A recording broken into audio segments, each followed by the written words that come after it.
네, 우리 이성교 목장님들 안녕하십니까?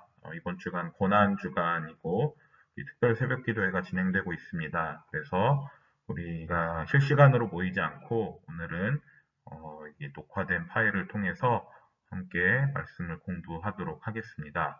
오늘의 주제는 하나님의 완전한 용서입니다. 그래서 하나님께서 우리를 용서하신다는 그 약속의 말씀을 믿고 우리가 어떤 마음으로 살아가야 될지에 대해서 함께 한번 공부해 보도록 하겠습니다. 네, 제가 교재에 나와 있는 내용을 읽어가면서 진행을 하도록 하겠습니다. 자, 많은 그리스도인들이 회개 없이 살아가고 있다는 것도 문제이지만 회개한다고 하면서 용서받았다는 확신이 없는 것도 커다란 문제입니다. 자, 문제가 두 가지가 있죠. 회개 없이 살아가고 있다는 것이 첫 번째 문제이고 또 두 번째 문제는 회개한다고 하면서 용서받았다는 확신이 없이 살아간다는 것이죠. 그래서 요한일서 3장 21절 말씀을 보면 자, 사랑하는 자들아 만일 우리 마음이 우리를 책망할 것이 없으면 하나님 앞에서 담대함을 얻고라고 이야기하는 것을 인용하였습니다. 자, 우리가 진정으로 회개하였다면 우리의 마음이 우리를 책망할 것도 없고 하나님 앞에서 담대하게 살아갈 수 있게 된다는 것이죠. 그것이 진정으로 회개한 사람이 가지는 마음이라는 것입니다. 우리의 마음이 청결하면 하나님 앞에 담대하게 나아갈 수 있습니다. 두려운 것이 없고 항상 기쁨과 감사가 넘쳐나는 삶을 살아갈 수 있다는 것이죠. 자, 그래서 조용히 눈을 감고 십자가에 달리신 예수 그리스도를 바라보십시오. 예수님의 보혈로 속죄받지 못할 죄가 어디에 있겠습니까? 우리는 담대히 나아가야 합니다. 담대히 기도해야 합니다. 만약 이 기도를 방해하는 것이 있다면 그것이 마귀의 역사입니다. 죄를 지었을 때는 진실하게 회개하고 그리스도의 보혈을 의지하여 담대히 기도해야 한다는 것입니다. 이것이 그리스도인으로서 합당한 삶의 자세입니다. 자, 네, 우리 종교개혁자 마르틴 루터에 관한 이야기입니다. 지금 글씨가 좀 잘렸는데 우리 여러분들 가지고 계신 교재에 보면은 글씨가 제대로 나와 있기 때문에 참고하셔서 보시면 되겠습니다. 루터가 쇠약해진 몸으로 침상에 누워 있었습니다. 마귀가 방에 들어왔습니다. 그런데 마귀가 가지고 있는 큰 책이 있었습니다. 그 책의 내용은 루터가 지금까지 지은 죄가 전부 기록되어 있는 책이었습니다. 루터는 그것을 보고 낙심했지만 마귀에게 이렇게 선포하였습니다. 한 가지 잊은 것이 있군. 예수 그리스도의 피가 이 모든 죄를 전부 씻어 주었다는 것이네. 자, 루터가 이렇게 선언하자 마귀가 순식간에 사라져 버렸고 루터가 다시 새 힘을 얻고 종교개혁을 계속 진행해 나갈 수 있었다는 이야기입니다. 우리의 죄는 사라지지도 않고 다 그대로 있습니다. 하지만 예수 그리스도의 보혈로 말미암아 그 죄가 씻겨져 나간 것이죠. 그렇기 때문에 마귀가 우리를 정죄할 수 없습니다. 그리고 우리에게 하나님의 용서, 예수 그리스도의 보혈로 말미암아 용서받음 그리고 깨끗하여짐이 우리의 삶 가운데 나타나게 되는 것입니다. 자, 어떤 교인은 같은 죄를 자꾸 반복하여 짓고 회개하는 것 때문에 하나님 앞에 죄송하여서 더 회개할 수 없다고 말하는 사람이 있습니다. 그러나 우리는 회개할 때마다 하나님께서 몇 번이고 용서해 주신다는 것을 기억해야 합니다. 우리 주기도문, 예수님이 가르쳐 주신 기도, 기도의 가장 기본이 되는 주기도문에는 이렇게 나와 있습니다. 우리가 우리에게 죄 지은 자를 사하여 준 것 같이 우리 죄를 사하여 주시옵고. 마태복음 6장 12절의 말씀입니다. 이 말씀은 무엇입니까? 용서의 은총, 용서의 은혜를 우리가 구하며 기도하며 하나님께 회개하며 나아가야 한다는 것을 말씀하고 있습니다. 자, 우리 첫 번째 페이지 끝나고 이제 두 번째 페이지로 넘어가도록 하겠습니다. 교재 2페이지 내용 계속 진행하도록 합니다. 베드로가 질문합니다. 형제를 몇 번이나 용서해야 합니까? 예수님은 7번뿐 아니라 7번을 70번까지라도 용서하라라고 말씀하셨습니다. 이것은 단순히 많이 용서하라라는 명령이라고 우리가 생각할 수도 있겠지만 그만큼 많이 용서받을 수 있는 기회가 우리에게 있다라는 약속의 말씀으로 해석할 수 있습니다. 우리가 아무리 죄인 중에 괴수라 하더라도 490번을 회개하지는 않습니다. 우리가 회개하고 죄를 생각하는 가운데 죄가 싫어지게 되고 죄를 짓기 전에 이제 죄를 깨닫는 단계에 이르게 됩니다. 그리고 우리의 입으로 고백하게 됩니다. 나는 다시 죄를 짓고 회개하고 싶지 않아 라는 그 고백. 이 고백이 나올 수 있는 것은 우리 안에 계신 예수님의 고통을 내가 느끼는 단계에 이르렀기 때문입니다. 에베소서 4장 30절은 이렇게 증언합니다. 하나님의 성령을 근심하게 하지 말라. 그 안에서 너희가 구원의 날까지 인치심을 받았느니라. 성령을 근심하지 않게 하는 것이 바로 죄를 깨닫고 죄의 길에 들어서기 전에 그 죄의 길을 차단하는 것, 혹은 그 길에 들어섰다 할지라도 바로 돌아서서 회개하는 것, 그것이 성령을 근심하게 하지 않고 성령을 사랑하는, 또 성령이 내주하는 삶을 살아가는 그리스도의 모습이라고 우리가 볼 수 있습니다. 자, 첫 번째 질문입니다. 자, 요한일서 5장 18절에서 하나님께로부터 난 사람은 어떻게 된다라고 했습니까? 라는 질문입니다. 여러분 교재에 이 성경 구절이 나와 있지 않습니다만 화면에는 지금 나와 있습니다. 요한일서 5장 18절 말씀은 다음과 같습니다. 하나님께로부터 난 자는 다 범죄하지 아니하는 줄을 우리가 아노라. 하나님께로부터 나신 자가 그를 지키심에 악한 자가 그를 만지지도 못하느니라. 자, 이 말씀을 어떻게 해석하는 게 좋을까요? 자, 범죄하지 않는다. 그리고 그를 지키시고 악한 자가 그를 만지지도 못하게 된다. 자, 여기에 대해서 우리가 교재에서 이렇게 해설해주고 있습니다. 자, 하나님의 사람은 정말 죄를 짓지 않는 것일까요? 이는 예수님을 믿으면 저절로 죄를 짓지 않게 된다는 것이 아니라 회개 생활을 지속함으로써 그렇게 된다는 말입니다. 그렇게 되어져 가는 것, 즉 우리가 성화의 과정을 통해서 죄와 멀어지는 단계에 이르게 된다는 것이죠. 자, 궁극적으로 그리스도인은 죄사함의 확신을 가지고 회개함으로써 죄를 이길 수 있습니다. 자, 우리가 죄를 지을 수밖에 없는 연약한 상태이긴 하지만 우리가 언제까지나 그 상태에 머물러서는 안 된다는 것이죠. 결국은 죄사함의 확신을 가지고 회개함으로써 우리가 죄에서 조금씩 멀어지는, 그래서 죄가 아니라 하나님의 말씀에 더 가까워지는 삶을 살아가는 것, 그러한 방향성을 가지고 살아가는 것이 바로 그리스도인으로서 합당한 삶의 모습이다라는 것입니다. 자, 여기도 좀 글씨가 잘렸는데 여러분들 교재에는 글씨가 잘 나와 있습니다. 교재를 참고하셔서 여러분들이 함께 따라오시면 되겠습니다. 저는 지금 제 자신이 하나님의 용서하심으로 있게 되었음을 깨달았습니다. 지금껏 전 하나님께 내가 너를 용서한다는 말을 수없이 들었습니다. 불순종, 교만, 욕심으로 더러워진 것을 애통히 여겨 눈물로 가슴을 칠 때마다 하나님께서 용서하신다는 말씀을 주셨다는 것이죠. 자, 하나님께서 이제 너를 용서할 수 없다라고 한 번이라도 말씀하셨으면 나는 좌절하고 낙심하였을 텐데 하나님께서는 그렇게 하지 않으시고 끝까지 용서해 주셨고, 우리가 그 용서하심을 믿을 수 있는 이유는 바로 예수님의 십자가가 그 증거가 됩니다. 예수님께 십자가에 달려 돌아가시고 모든 피와 땀과 물을 흘리시고 또 사흘 만에 다시 살아나셨다는 것, 그 사랑의 모습을 우리에게 친히 보여주셨기 때문에 우리가 그것을 온전히 신뢰할 수 있게 됩니다. 자, 그래서 성경적인 회개는 완전한 용서에 기초합니다. 우리 여기에 비유적으로 이게 서커스의 공중근에 타는 장면을 비유적으로 설명하고 있는데요.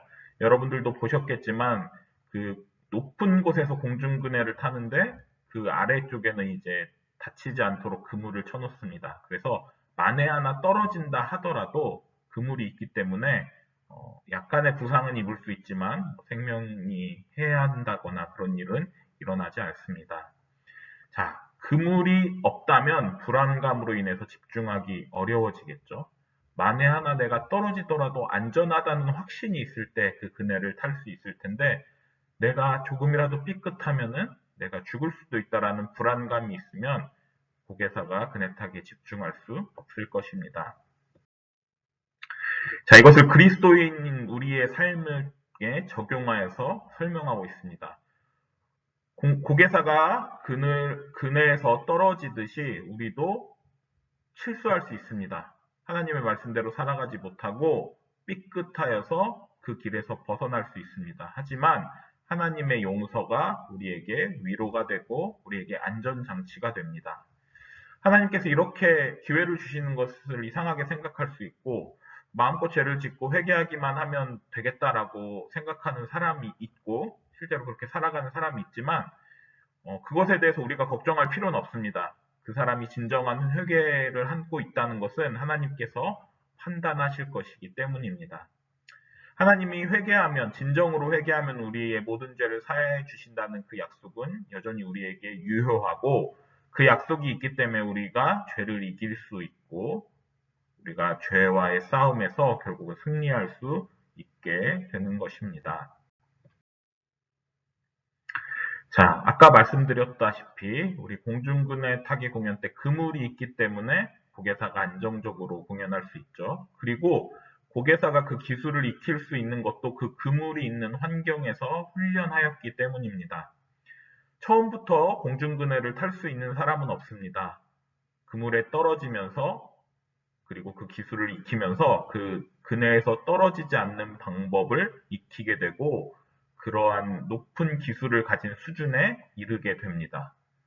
자, 그 그물이 있기 때문에 연습을 할 수 있고 그 수준에 올라갈 수 있고 그리고 그 수준에 올라갔지만 여전히 떨어질 수 있는 가능성이 있어요. 하지만 그 그물이 안전하게 나를 지키고 있다는 것을 알기 때문에 떨어질 확률이 낮아지게 되고 불안감 없이 멋진 공연을 할 수 있습니다.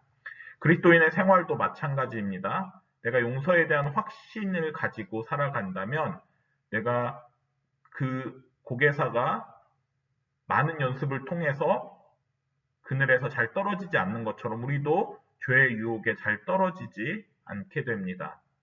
하지만 용서에 대한 확신이 없을 때는 내가 하나님의 자녀로서 자격이 없기 때문에 내가 합당한 사람이 되지 않다라고 자신을 탓하면서 그렇게 살아가게 됩니다.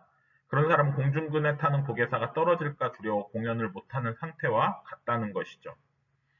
결국은 십자가의 풍성한 은혜를 누리는 삶은 죄에 매몰되는 삶이 아니라 하나님의 은혜를 누리면서 살아가는 의무감이 아닌 은혜 가운데 살아가는 것과 같습니다. 오늘 루터 이야기가 또 예화로 나오게 됩니다. 로마의 스칼라 산타라는 성당이 있었습니다. 그 성당에는 예수님이 빌라도 앞에서 재판 받으실 때 올라가셨다는 계단이 있는데 콘스탄틴 제제의 어머니인 헬레나가 그 계단을 뜯어서 그 성당에 옮겨 놓은 것으로 알려져 있습니다. 그래서 많은 사람들이 그 계단을 무릎으로 기어 올라갑니다.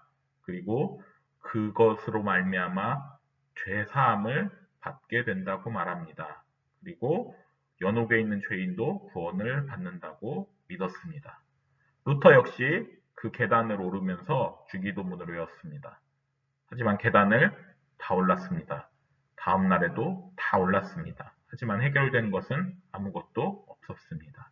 그리고 그렇게 고뇌하면서 괴로워하던 루터에게 하나님의 말씀이 들려왔습니다. 오직 의인은 믿음으로 말미암아 살리라. 믿음으로 말미암아 의롭다 함을 얻는 것은 무엇입니까? 그 예수 그리스도의 자녀로서 예수님의 죽으심과 부활에 함께하는 자로서 살아갈 때 죄사함을 받을 수 있다는 것이죠. 무릎으로 계단을 기어오르고 그리고 나의 죄악을 탓하는 그러한 삶을 살아간다고 해서 나를 학대하고 나를 괴롭게 한다고 해서 그 죄가 상쇄되지 않습니다. 죄사함은 회개함으로 주어집니다. 그리고 그 회개함이 효력이 있는 것은 십자가의 능력, 그리고 하나님의 약속을 믿음으로써 하나님의 자녀가 되었기 때문에 그 은혜를 누릴 수 있게 되는 것입니다. 자, 회개는 고통스러운 것이라고 생각할 수 있습니다만 회개를 통해서 우리는 예수님을 놀랍게 체험하게 됩니다. 그리고 회개를 통해 문제가 해결되는 것을 경험하게 됩니다. 그리고 진정으로 회개할 때 구원의 손길을 느끼며 용서받음으로 말미암아 우리에게 주는 평안과 감격을 느낄 수 있게 됩니다. 자, 두 번째 질문입니다. 사도행전 3장 19절에서 우리가 회개하면 어떤 유익이 있다고 했습니까? 자, 우리 교재에는 빈칸으로 되어 있는데 지금 여러분 보시고 있는 화면에는 제가 구절을 적어 놓았습니다. 그러므로 너희가 회개하고 돌이켜 너희 죄 없이 함을 받으라. 이같이 하면 새롭게 되는 날이 주 앞으로부터 이를 것이요. 자, 회개하고 돌이켜 죄 없이 함을 받으면, 자, 회개함으로 말미암아 죄 사함을 받으면 새롭게 되는 날, 그렇죠? 우리가 죄에서 벗어나고 죄에서 자유를 얻게 되는 그 날이 주 앞으로부터 이를 것이다. 우리가 회개함으로 말미암아 그것을 경험하게 될 것이다. 라는 약속의 말씀을 우리가 기억해야 합니다. 자, 마지막 예화입니다. 우리가 지난주에도 공부하면서 무엇인가 법을 지켜나가는 것의 중요성을 이야기했는데 이 척스윈돌 목사님께서 목회하실 때 있었던 일을 예화로 다루고 있습니다. 그리스도인은 교통신호부터 철저하게 지켜야 한다라고 설교를 했는데 집으로 돌아가던 길에 딴 생각을 하다가 교차로를 지나는 그 신호를 보지 못하고 그 빨간불에 이렇게 지나가든지 그렇게 신호 위반을 했습니다. 자, 그것을 뒤늦게 깨달았지만 이미 교차로를 지난 다음이었습니다. 자, 그런데 그곳을 지나가던 교인 한 명이 그것을 봤어요. 그리고 그 목사님도 그것을 알아차렸지만 모른 척하고 집으로 왔습니다. 그런데 그 교인으로부터 전화가 왔습니다. 다음날 점심에 만나자는 것이었죠.